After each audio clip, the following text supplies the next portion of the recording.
প্রাকৃতিক প্রয়োজন পূরণ বিষয়ক আহকাম। ধর্ম বর্ণ নির্বিশেষে মানুষকে প্রতিদিন বেশ কয়বার শৌচাগারে যেতে হয়। তবে অমুসলিমদের থেকে মুসলিমদের যে বিষয়টি পৃথক করে তা হল ইসলামের কিছু চমৎকার আদব ও বিধান মেনে চলা, যা ৭ আসমানের উপর থেকে নাজিল হয়েছে। অতএব একজন মুসলিম প্রাকৃতিক প্রয়োজন সারার সময় নিজের গুপ্তস্থানগুলো অন্য মানুষের দৃষ্টি থেকে আড়াল করে নেয়। এমনকি সে নিজেকেও শয়তান থেকে আড়াল করে নেয় আল্লাহর নাম স্মরণ করে। নবী সাল্লাল্লাহু আলাইহি ওয়াসাল্লাম বলেন, জিনদের চোখ ও আদম সন্তানের গুপ্তাঙ্গগুলোর মধ্যে পর্দা হল তোমাদের কেউ যখন বায়তুল খালায় প্রবেশ করবে বলবে বিসমিল্লাহ। একজন মুসলমান ব্যক্তি নাপাকি থেকে নিজের শরীর ও কাপড়কে দূরে রাখে। যদি কোনো নাপাকি লেগে যায় তাহলে সে তা ধুয়ে ফেলে। বিশেষ করে এই বিষয়ে রাসূলুল্লাহ সাল্লাল্লাহু আলাইহি ওয়াসাল্লামের সতর্কবাণী শোনার পর। আর তা হল এই যে, তিনি একবার 2টি কবরের পাশ দিয়ে যাচ্ছিলেন। এ সময় তিনি বললেন, এদের উভয়কে শাস্তি দেয়া হচ্ছে, বড় কোনো গুনাহের কারণে শাস্তি দেয়া হচ্ছে না। এই ব্যক্তি তো পেশাব থেকে দূরত্ব বজায় রাখত না। পানি দ্বারা ইস্তেঞ্জা করা বা ঢিলাকুলুক ব্যবহার করা শৌচকর্ম বিষয়ক ইসলামের শিষ্টাচারের মধ্যে একটি। আনাস বিন মালিক রাদিয়াল্লাহু তাআলা আনহু থেকে বর্ণিত এক হাদিসে এসেছে, তিনি বলেছেন, রাসূলুল্লাহ সাল্লাল্লাহু আলাইহি ওয়াসাল্লাম বায়তুল খালায় প্রবেশ করতেন। আমি ও একটি বালক পানি ও লেজা বহন করে নিয়ে যেতাম। তিনি পানি দিয়ে ইস্তেঞ্জা করতেন। এইসব আদব ধরে রাখার পাশাপাশি একজন মুসলমান প্রাকৃতিক প্রয়োজন সারার সময় কিবলাকে সামনে অথবা পেছনে রাখে না, যদি তা উন্মুক্ত জায়গায় হয়। এমনকি দেয়াল ঘেরা স্থানে হলেও এরূপ করা থেকে সে বিরত থাকে, কেননা এক্ষেত্রেও এটাই হল উত্তম।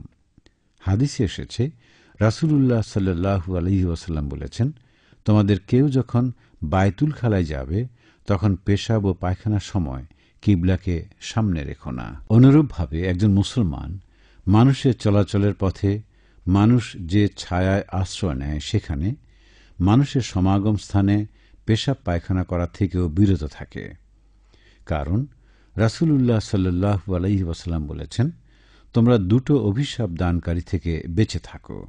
লোকেরা প্রশ্ন করল, ইয়া রাসূলুল্লাহ, 2টো অভিশাপ দানকারী কি? তিনি বললেন, যে মানুষের চলাচলের পথে বা তাদের ব্যবহারের ছায়ায় পেশাব পায়খানা করে। কোরআনের কপি সঙ্গে নিয়ে টয়লেটে প্রবেশ করাও হারাম, কারণ এতে আল্লাহ তাআলার কিতাবকে অপমান করা হয়।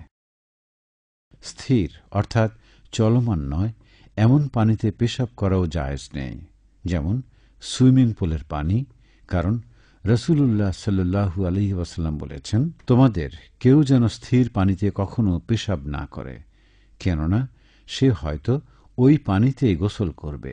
আদব ও হারাম বিষয়ের মধ্যখানে থেকে গেল মুস্তাহাব ও মাকরুহ বিষয়গুলো, আর তা হল নিম্নরূপ।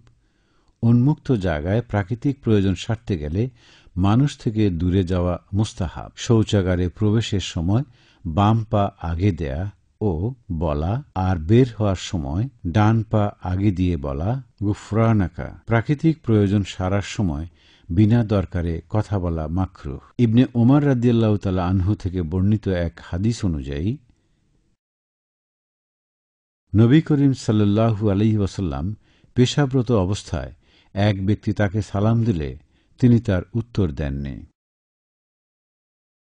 অনুরূপভাবে এমন কিছু নিয়েও টয়লেটে প্রবেশ করা মাকরুহ যাতে আল্লাহ তাআলার জিকির রয়েছে, তবে সেটি যদি চুরি হয়ে যাওয়া বা হারিয়ে যাওয়ার ভয় থাকে তাহলে ভিন্ন কথা। অনুরূপভাবে ডান হাত দিয়ে লজ্জাস্থান স্পর্শ করা অথবা ডান হাত দিয়ে ইস্তেঞ্জার পানি বা ঢিলাকুলুক ব্যবহার করা মাকরুহ, কারণ রাসূলুল্লাহ সাল্লাল্লাহু আলাইহি ওয়াসাল্লাম বলেছেন, পেশাব করার সময় তোমাদের কেউ কখনো ডান হাত দিয়ে লজ্জাস্থান ধরবে না, আর টয়লেট সেরে ডান হাত দিয়ে ইস্তেঞ্জা করবে না। ফাটল বা বন্যজন্তুর গর্তে পেশাব করা মাকরুহ, তাতে কীট পতঙ্গ দ্বারা আক্রান্ত হওয়ার আশঙ্কা থাকে। পানি দ্বারা ইস্তেঞ্জা ও ঢিলাকুলুকের ব্যবহার। প্রাকৃতিক প্রয়োজন সারার সময় একটি মৌলিক বিষয় হল ইস্তেঞ্জা করা, অর্থাৎ পেশাব পায়খানার পথে নাপাকির যে চিহ্ন লেগে থাকে তা পরিষ্কার করা পবিত্র পানি দিয়ে অথবা কমপক্ষে ঢিলাকুলুক ব্যবহার করে। আরবিতে একে বলে ইস্তেজমার। এই উভয়টি নাজাসাত দূর করতে মানুষকে সক্ষম করে এবং রোগ ব্যাধির কারণ থেকে তাকে দূরে রাখে। আনাস ইবনে মালিক রাদিয়াল্লাহু তাআলা আনহু থেকে বর্ণিত, তিনি বলেন, রাসূলুল্লাহ সাল্লাল্লাহু আলাইহি ওয়াসাল্লাম বায়তুল খালায় প্রবেশ করতেন। আমি ও একটি বালক পানি ও লেজা বহন করতাম। তিনি পানি দিয়ে শৌচকর্ম করতেন। শুধুমাত্র ঢিলাকুলুক ব্যবহার করলেও জায়েজ হবে, তবে এর জন্য দুটো শর্ত রয়েছে। এক, ময়লা বা পেশাব বের হওয়ার সময় তা যেন স্বাভাবিক স্থান অতিক্রম করে না যায়, অন্যথায় পানি অবশ্যই ব্যবহার করতে হবে। দুই, ঢিলাকুলুক দিয়ে 3 বার বা তার বেশি মাসেহ করতে হবে, যেন মলদ্বার ও লজ্জাস্থান ময়লার আলামত থেকে পরিষ্কার হয়ে যায়। যে কোনো জিনিসকে ঢিলাকুলুক হিসেবে ব্যবহার করা জায়েজ হবে না, বরং তা পবিত্র হওয়া, তা ব্যবহার করা জায়েজ হওয়া এবং নাপাকি স্থান পরিষ্কারই হওয়া জরুরি। যেমন পাথর, টিস্যু পেপার, পরিষ্কার কাগজ ও কাপড় যা ঢিলাকুলুক হিসেবে ব্যবহার করা হচ্ছে তা হাড্ডি বা গোবর হলে চলবে না।